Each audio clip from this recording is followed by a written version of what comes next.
गोनू झा की कहानी पोथी हुई समाप्त। गोनू झा जब बच्चे थे तब उनका मन पढ़ाई में नहीं लगता था।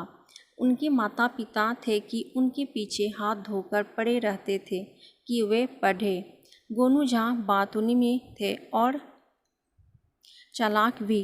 स्कूल में गुरुजी की बेत से बचने का कोई ना कोई अच्छा बहाना वे निकाल ही लेते थे और सहपाठियों के साथ चुहल करने से भी वे बाज नहीं आते थे। उनकी हाजिर जवाबी मुँहधारी थी, जिनके कारण शिक्षकों का गुस्सा भी ठंडा हो जाया करता था।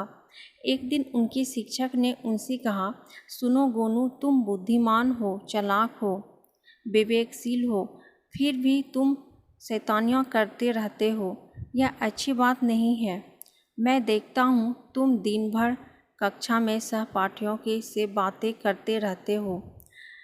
अब यह सब छोड़ो और अच्छे विद्यार्थी की तरह कक्षा में ध्यान से गुरुजनों की बातें सुनो, अपना पाठ याद करो। तुम पढ़ाई पर थोड़ा भी ध्यान दोगे तो बहुत अच्छा करोगे। गोनू झा हमेशा की तरह बोले, जी गुरुजी, मैं कक्षा में आपकी बातें ध्यान से सुना करूँगा।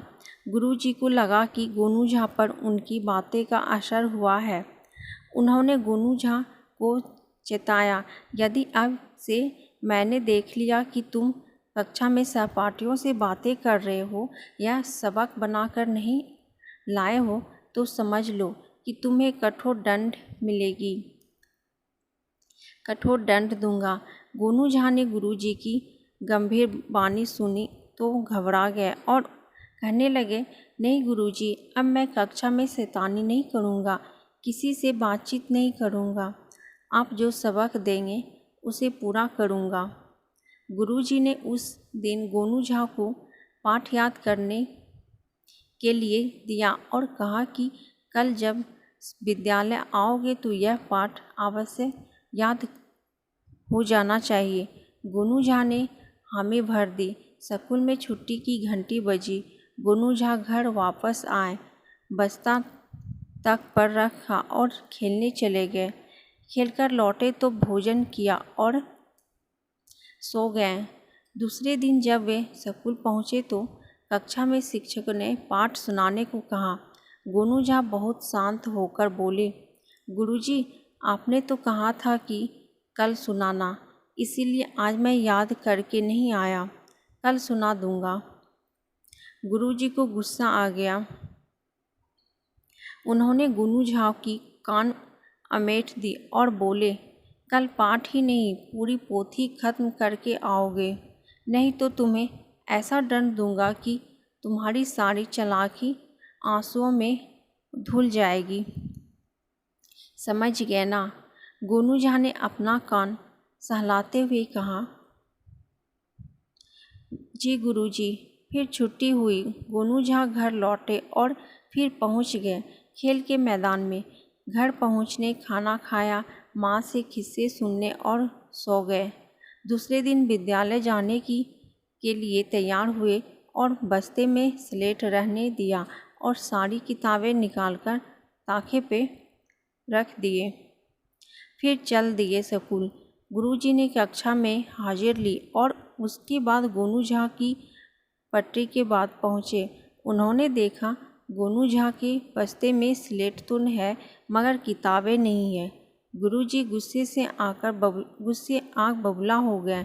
सोचने लगे कि कितना ढीठ है गोनू झा, 2 दिनों से डांट सुन रहा है मगर सुधरने का नाम ही नहीं ले रहा है। उन्होंने पूछा, गोनू क्या बात है, तुम किताब लेके नहीं आए हो? गोनू झा खड़े हुए और बोले, गुरुजी, कल आपने ही तो कहा था ना कि पाठ क्या, कल तुम पोथी खत्म करके आना।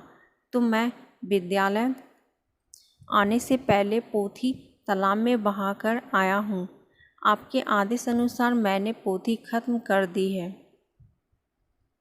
गुरुजी को अपने शब्द याद आए तो वे सिर पर हाथ रख कर बैठ गए। गोनू को वे कहे कि क्या कहे वे समझ नहीं पा रहे थे और गुरुजी की यह हालत देखकर गोनू झा मन ही मन मुस्कुरा रहे थे। तो कैसी लगी दोस्तों आप सबको गोनू झा की कहानी? अगर अच्छी लगी तो वीडियो को लाइक, शेयर, कमेंट और सब्सक्राइब कीजिएगा और ऐसे ही कहानी सुनने के लिए बेल आइकन को प्रेस कर दीजिएगा ताकि जैसे ही हम कहानी डालें आप तक पहुंच पाएँ। तो फिर मिलती हूँ एक ऐसे ही मज़ेदार कहानी के साथ। तब तक के लिए बाय बाय।